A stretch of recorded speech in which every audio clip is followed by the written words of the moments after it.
dosta her yanda mehabbet var, kimde itibar ve sadakat var.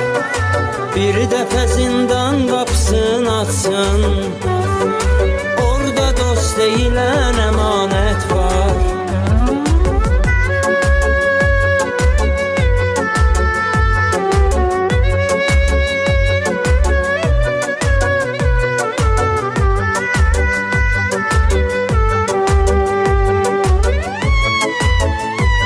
Asif Hacıməlikli Production təqdim edir.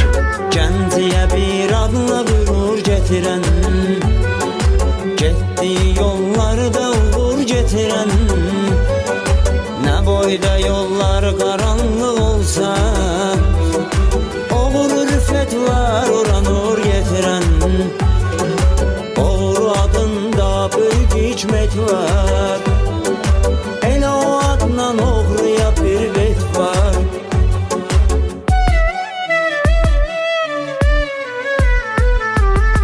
Dosta her yanda mehabbet var, kimde itibar ve sadakat var. Bir defa zindan kapısını açsın, orada dost deyilen emanet var.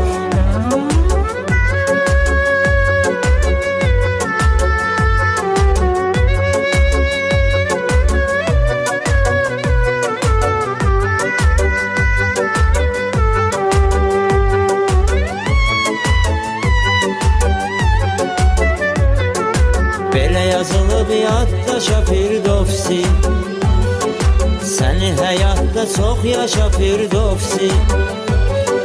Gəncəmizin fəxri iftixarı, oğru tacın qoy başa Firdovsi.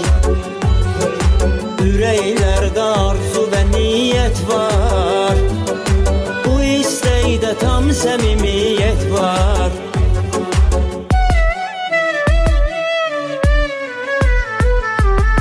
Dosta her yanda mehabbet var,